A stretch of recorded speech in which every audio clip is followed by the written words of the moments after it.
성경 말씀 마태복음 24장 3절에서 14절까지 마태복음 24장 3절에서 14절 예수께서 감난산 위에 앉으셨을 때에 제자들이 종명에 와서 가르되 우리에게 이르소서 어느 때에 이런 일이 있겠사오며 또 주의 임하심과 세상 끝에는 무슨 징조가 있사오리까. 예수께서 대답하여 가라사대 너희가 사람의 미혹을 받지 않도록 주의하라. 많은 사람이 내 이름으로 와서 이르되 나는 그리스도라 하여 많은 사람을 미혹해 하리라. 난리와 난리 소문을 듣겠으나 너희는 삼가 두려워 말라. 이런 일이 있어야 하되 끝은 아직 아니니라. 민족이 민족을 나라가 나라를 대적하여 일어나겠고 처처의 기근과 지진이 있으리니 이 모든 것이 재난의 시작이니라. 그때 사람들이 너희를 환난에 넘겨주겠으며 너희를 죽이리니 너희가 내 이름을 위하여 모든 민족에게 미움을 받으리라. 그때에 많은 사람이 시험에 빠져 서로 잡아주고 서로 미워하겠으며 거짓 선지자가 많이 일어나 많은 사람을 미혹하게 하겠으며 불법이 성함으로 많은 사람의 사랑이 식어지리라. 그러나 끝까지 견디는 자는 구원을 얻으리라. 이 천국 복음이 모든 민족에게 증거되기 위하여 온 세상에 전파되리니 그제야 끝이 오리라. 아멘. 오늘은 이제 마태복음 24장에 들어왔습니다. 이 28장이면 예수님이 십자가에 죽으시고 부활하는 것으로 승천하시는 것으로 이제 끝이 나는데 24장과 25장은 마지막 때에 대해서 설명을 합니다. 24장은 마지막 때에 대한 예언의 말씀이에요. 이러이러한 징조가 있을 것이다. 그리고 25장은 마지막 때에 대한 비유를 설명해 주십니다. 그래서 오늘부터는 우리가 25장까지는 계속해서 마지막 말세에 대해서 세상 끝에 대해서 말씀을 지금 같이 성경을 보면서 다루도록 하겠습니다.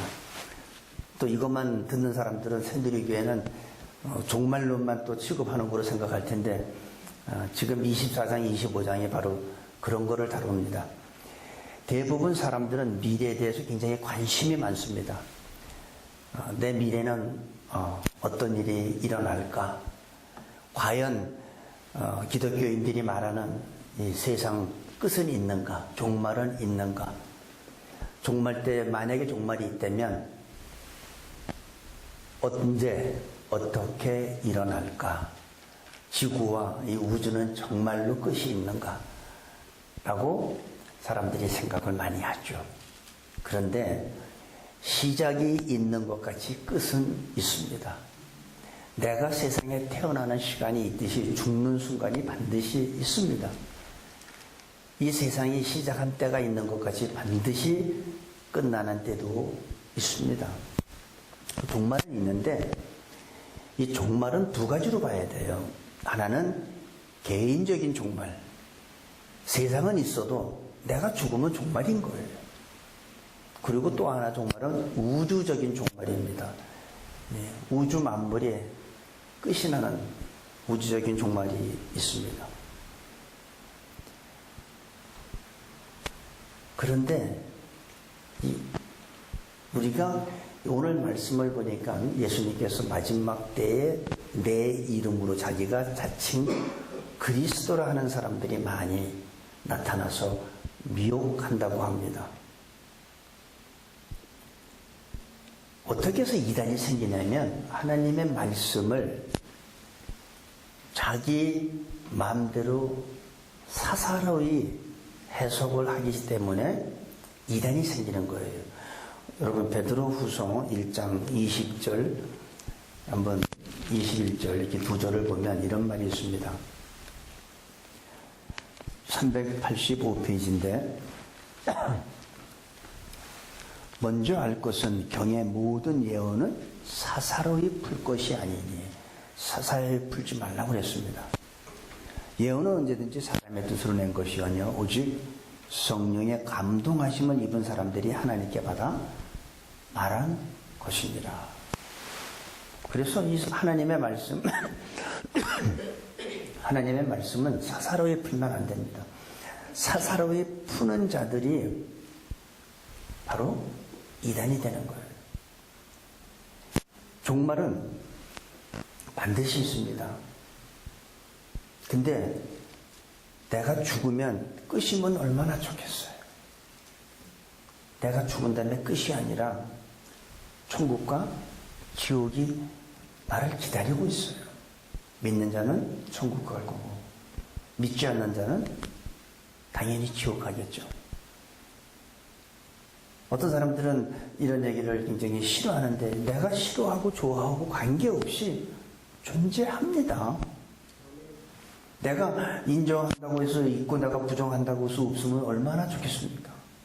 내가 어떤 내가 관계에다가 이걸 있다 없다 내가 긍정하든 부정하든 관계가 없어요.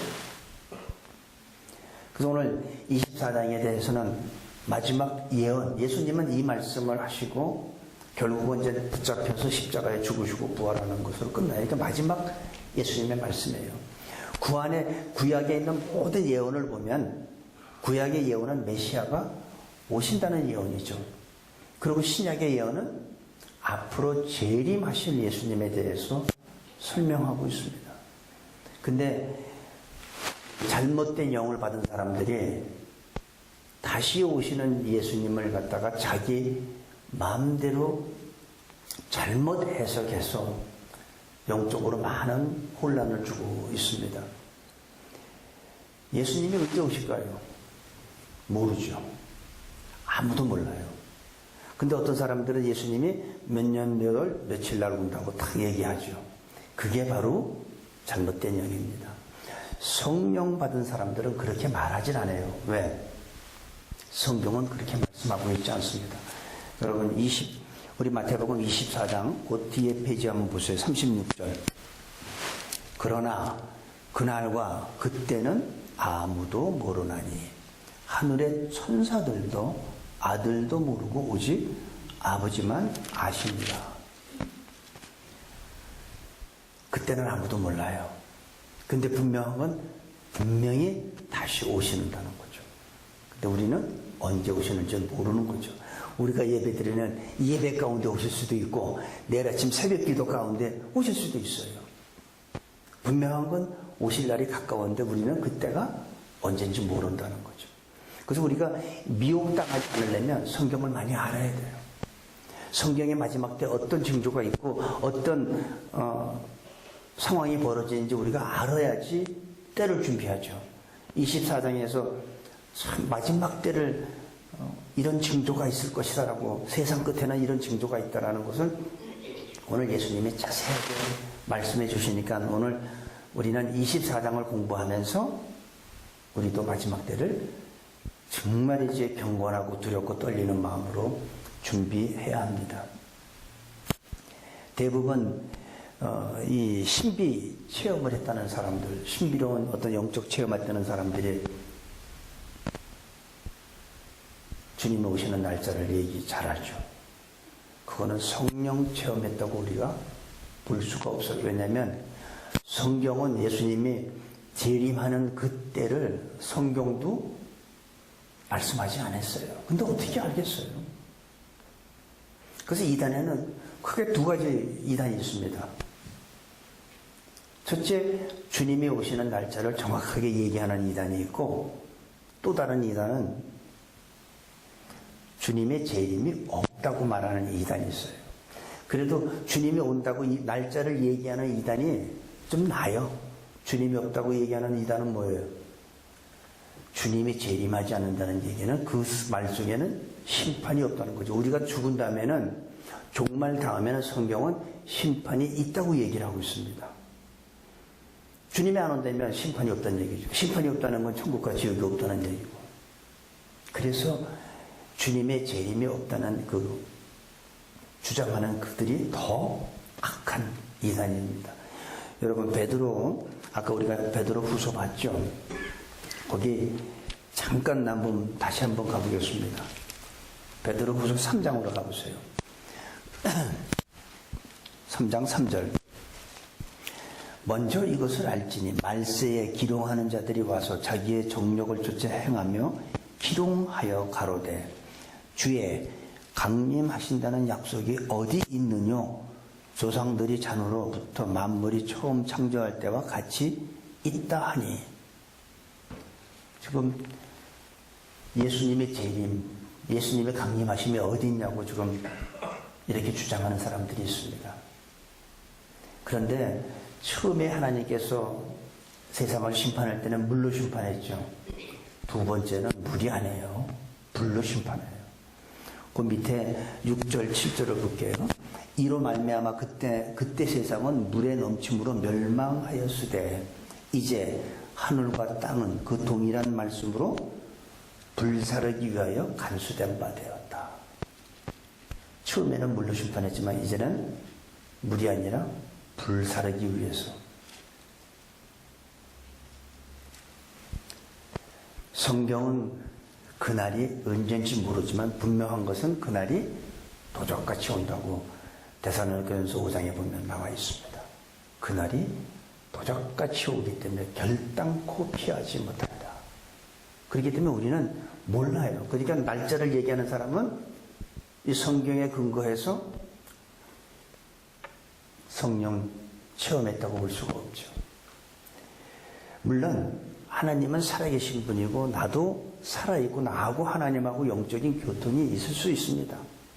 그래서 내가 신비한 체험할 수 있어요. 그런데 중요한 거는 하나님이 나에게 영적 체험을 허락해 주셨으면 그것은 지극히 개인적인 주관적인 체험에서 끝나야지 그거를 객관화시키니까 영적으로 혼란을 주는 겁니다.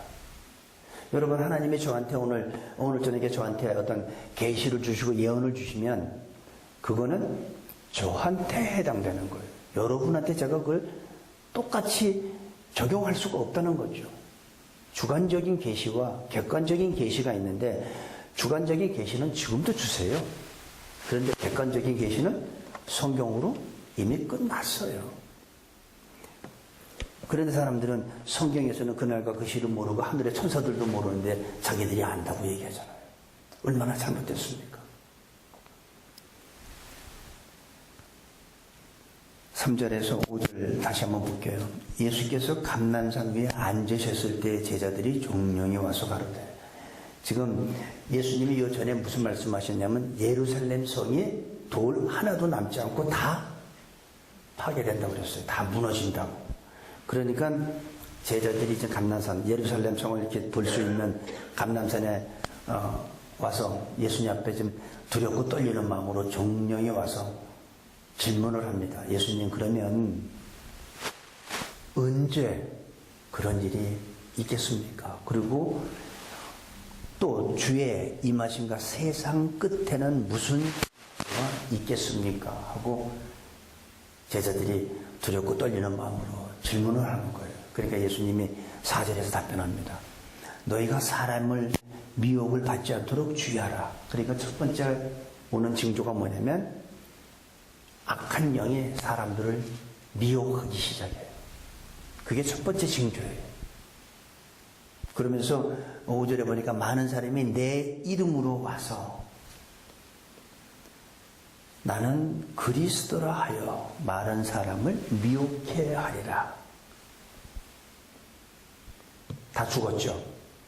전도관을 세웠던 박대선도 죽었고 통일교했던 문선명이라는 사람도 죽었어요. 그 사람들이 자칭 그리스도. 그 후에 나타난 사람이 정명석이라는 사람이 또 있는데 자칭 자기가 그리스도예요. 지금 전 세계에요. 자칭 그리스도가 한국에 제일 많답니다. 어떻게 한국에 이렇게 많은지 모르겠는데. 그래도 좀 이스라엘 사람들이 자칭 그리스도라면 좀 이해가 되는데 어떻게 한국 사람들이 자칭 그리스도라고. 그 사람들이 자칭 그리스도라면서 많은 사람들을 미혹하는 거예요. 그 미혹의 영이 이미 시작됐습니다. 많은 사람들이 거기에 미혹되고 있어요. 왜? 그런 사람들한테 교회를 다니고 집 사고 권 사고 장로고 목사가 왜 그런 사람들을 따라가는지 전 이해가 되지 않습니다. 통일교에 목사가 참 많이 따라갔답니다. 이거는 제가 확인한 게 아니라 저 들은 거예요. 왜 그럴까요? 왜 이단들은요, 믿지 않는 사람을 미혹해 가지 않습니다. 믿는 사람들을 미혹해요. 믿지 않는 사람은 절대 따라가지 않습니다.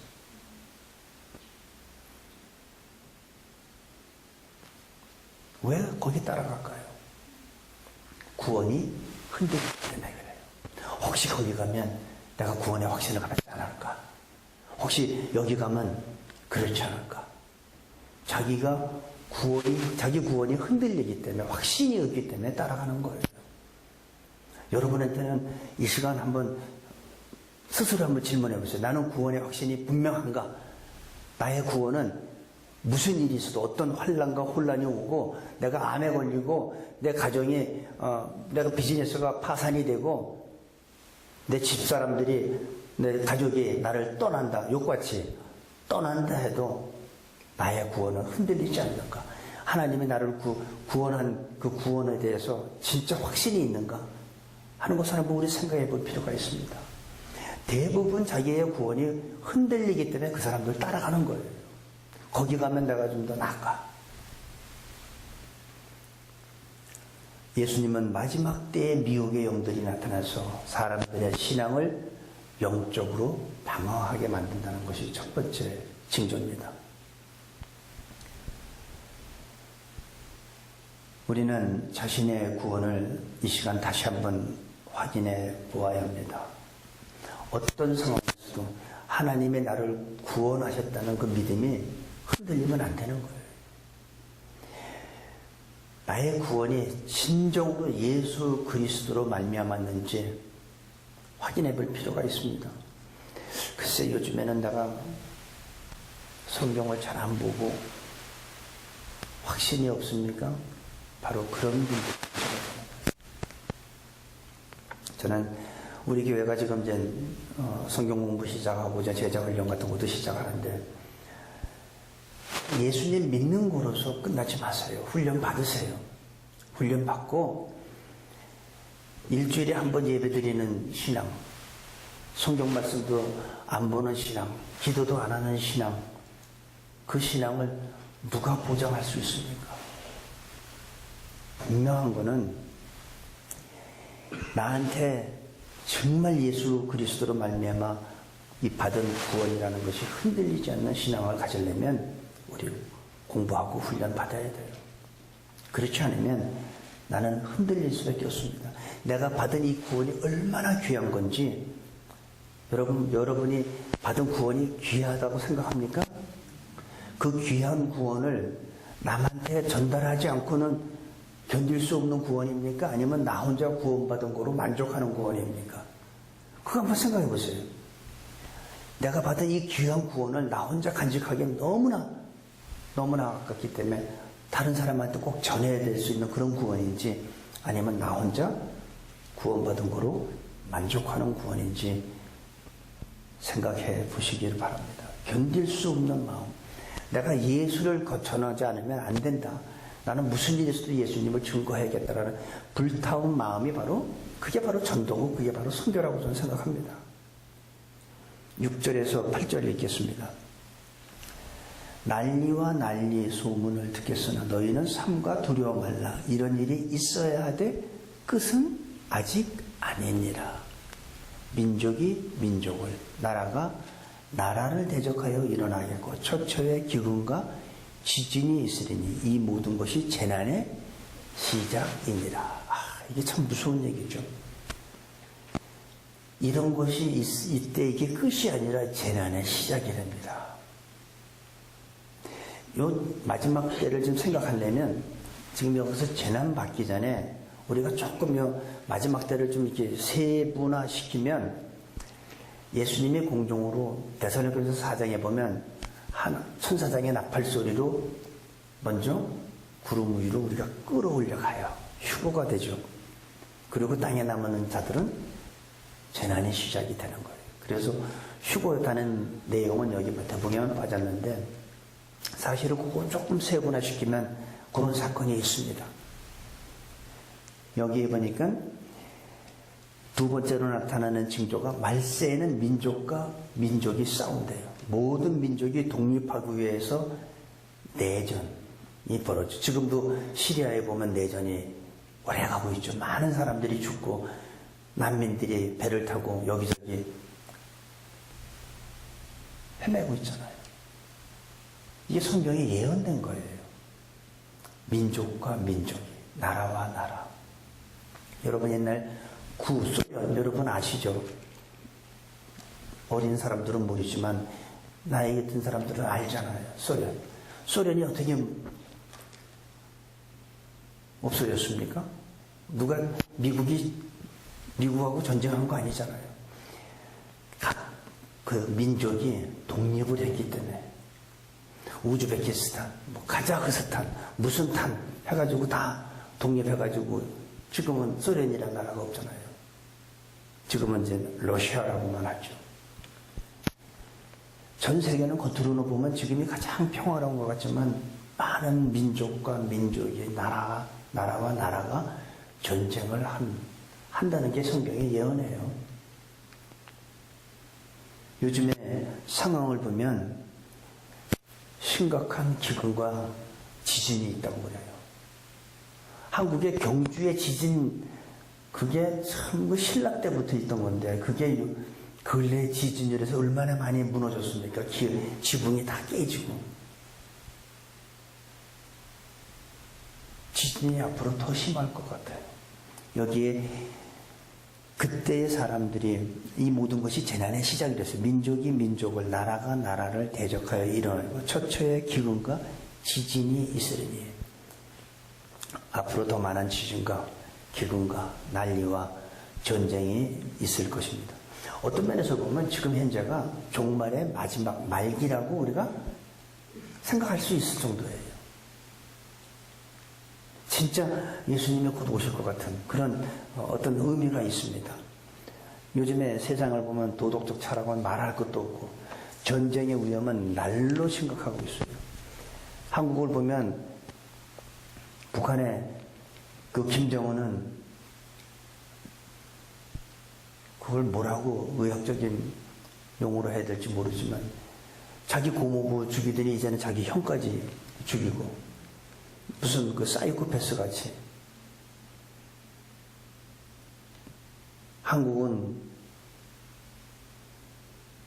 그런 북한을 바로 눈앞에 두고선도 국가 안보에 대해서는 신경도 안 쓰고 이런 모습을 볼 때 전쟁은 지금 날로 위험해지고 있어요. 북한에서 한 방 날로오면 뭐 서울에 대한민국 인구의 뭐 얼마가 4분의 1인가 서울에 있다는데 끝나는 거죠. 얼마나 많은 희생이 있겠습니까? 이것이 주말에 일어날 현상이지만 그러나 이 모든 것은 끝이 아니라요. 8절에 보세요. 이 모든 것이 재난의 시작이니라. 이러한 일이 있어야 하되 이것이 끝이 아니라 재난의 시작이래요. 9절에서 11절 볼게요. 그때 사람들이 너희를 환난에 넘겨 주겠으며 너희를 죽이리니 너희가 내 이름을 위하여 모든 민족에게 미움을 받으리라.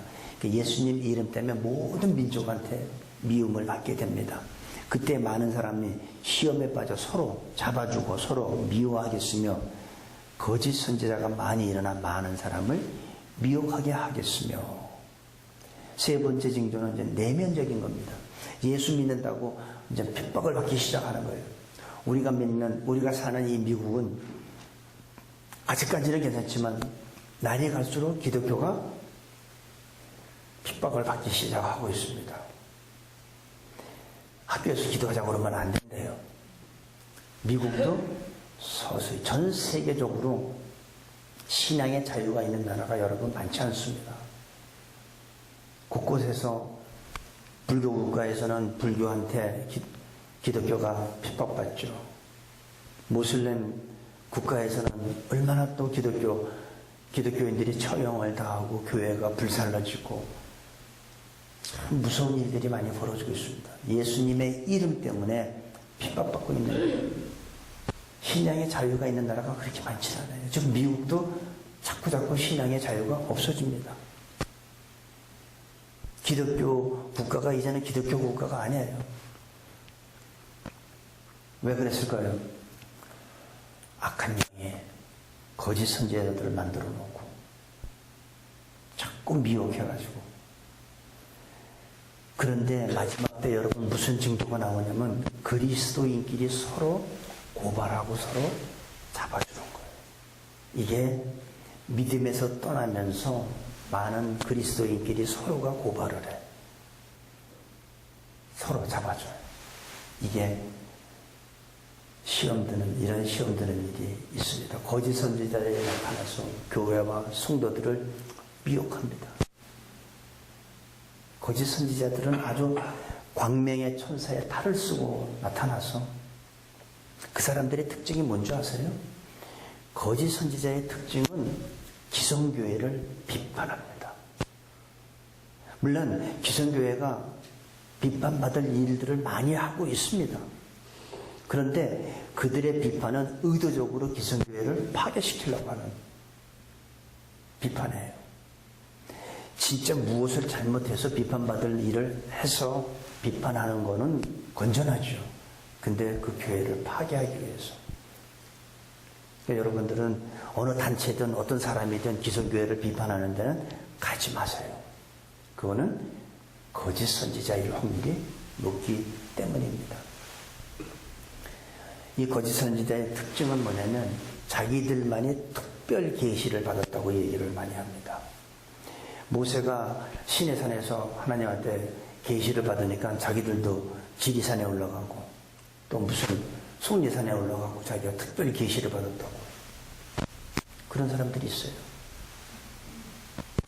그 사람들은 할 수만 있으면 교회를 분열시키고 교회를 파괴하는 게 그들의 목적입니다. 그리고 그 사람들은 이상한 칭호를 좋아해요. 무슨 예언자, 뭐 아니면 선지자, 선생, 또 뭐 아니면 뭐 지도자 이런 소리를 좋아해요. 그런 소리. 그 사람들은 목사라고 하진 않아요. 자기는 특별 계시를 받은 사람이라고 해가지고 무슨 선생. 근데 성경에서는 야고보서 3장에 뭐라 그랬어요? 너희는 선생이 되지 말라고 그래요. 더 큰 심판받는다고. 예수님도 그랬어요. 랍비라 칭함을 받지 마라. 성경에서 받지 말래요. 선생이라 칭함 받지 말고. 지도자란 편 그런 거 받지 말라는데 그들은 이상한 그런 걸 또 좋아합니다. 12절에서 14절 보니까 불법이 성함으로 많은 사람의 사랑이 식어지리라. 그러나 끝까지 견딘 자는 구원을 얻으리라. 이 천국 복음의 모든 민족에게 증거되기 위하여 온 세상에 전파되리니 그제야 끝이 오리라. 자, 언제 끝이 와요? 모든 민족에게 복음이 전파될 때 끝이 오는 겁니다. 그전에는 끝이 안 와요. 이게 성경에서 약속하신 말씀이에요. 그러니까 여러분, 누가 내가 계시받았다고 해도 전혀 요동치도 말고 두려워하지도 마세요. 데살로니가 후서 2장에 보면 이런 말이 있습니다. 형제들아, 우리가 너희에게 구하는 것은 우리 주 예수 그리스도의 강림하심과 우리가 그 앞에 모임에 관하여 혹 영으로나 혹 말로나 혹 우리에게서 받았다 하는 편지로나 주의 날이 이르렀다고 시동심하거나 두려워하거나 하지 아니할 그것이라. 누가 아무렇게 하여도 너희가 미혹하지 말라. 먼저 배도하는 일이 있고, 배도는 믿음에서 떠나는 겁니다. 저 불법의 사람 곧 멸망의 아들이 나타나기 전에는 이르지 아니하리니 저는 대적하는 자라.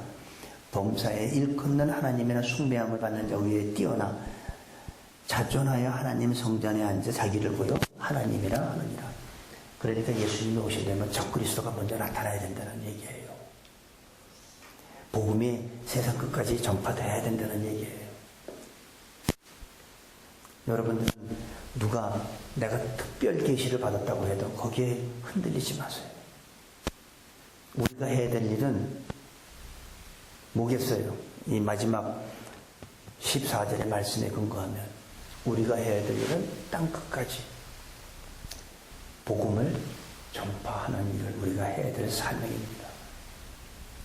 불법이 성한대요. 불법이 성함으로 사랑이, 보세요. 12절 보세요. 불법이 성함으로 많은 사람이 사랑이 식어진대요.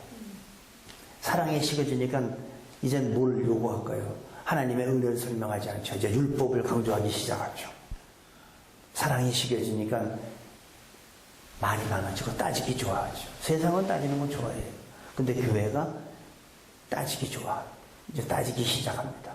누굴 돕자는데 말이 많아지기 시작을 하고. 관계가 주고 받는 관계만 남게 돼요. 주는 관계는 없어집니다. 교회는 베푸는 곳이죠. 사랑과 은혜를 나눠주는 곳이죠. 그런데 사랑이 식으면서 주는 게 없어집니다. 내가 주면 반드시 받아야 돼요. 따지기 좋아하죠. 그죠? 그렇게 되면 어떻게 될까요? 교회가 이기적인 교회가 되겠죠. 물론 교회는 부자가 되겠죠. 안 하니까, 주장 안 하니까 당연히 부자가 되겠죠. 그게 교회의 마지막 때에 타락하는 교회라고 저는 생각합니다.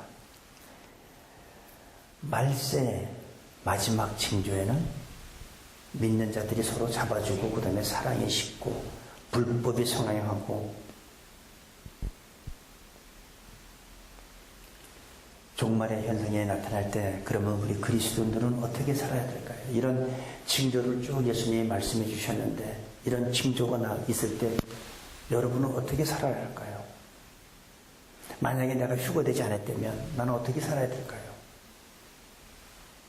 13절에 나왔어요. 그러나 끝까지 견디는 자는 구원을 얻으리라. 방법이 없어요. 견디는 것밖에. 끝까지 견디는 방법 외에는 다른 방법이 없어요. 휴거된 사람들은 공중에서 주님하고 혼인잔치를 하지만 이 땅에 있는 자들은 끝까지 견디는 것 외에는 방법이 없습니다. 어떻게 견딜 수 있을까요? 하나님의 약속의 말씀을 붙들고 말씀으로 우리는 이길 수 있지 말씀을 떠나서는 우리는 이길 방법이 없습니다. 굳게 서서 끝까지 견디라는 말씀입니다. 지금은 시대가 많은 미혹의 영들이 나타나서 미혹하는 세대예요. 요즘에 거짓 선지자들이 얼마나 많습니까?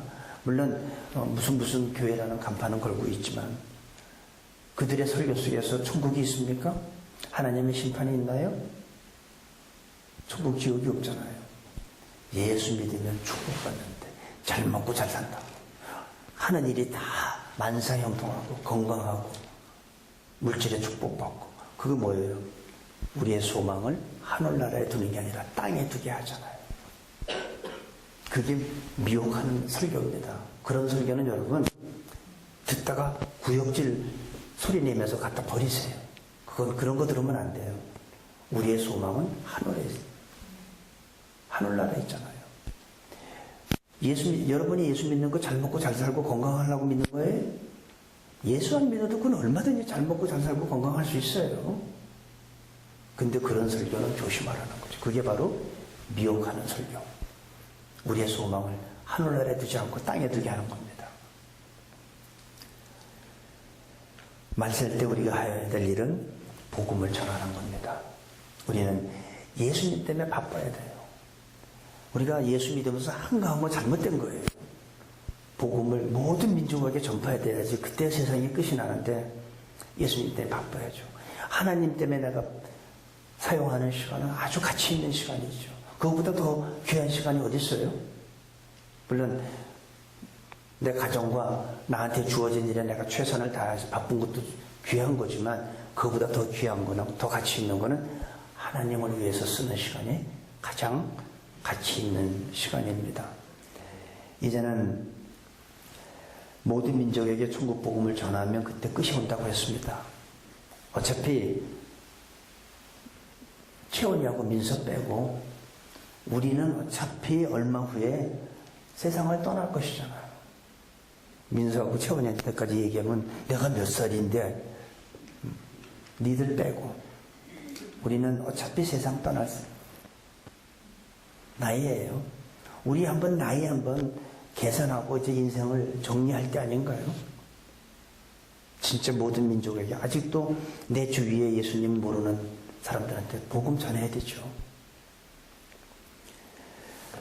과거처럼 살지 말기를 바랍니다.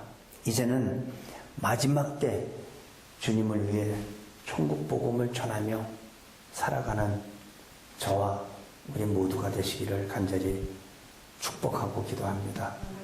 기도하겠습니다. 아버지 하나님, 말세에 우리가 훈련받고 믿음 위에 굳게 서서 미혹하는 영들에게 유혹당하지 않고 복음 전하며 땅의 것만 생각하지 말고 하늘의 것을 생각하며 살게 하시고 이 지상에서 살 시간을 계산할 수 있는 지혜를 허락하여 주시옵소서. 예수님의 이름으로 기도합니다. 아멘.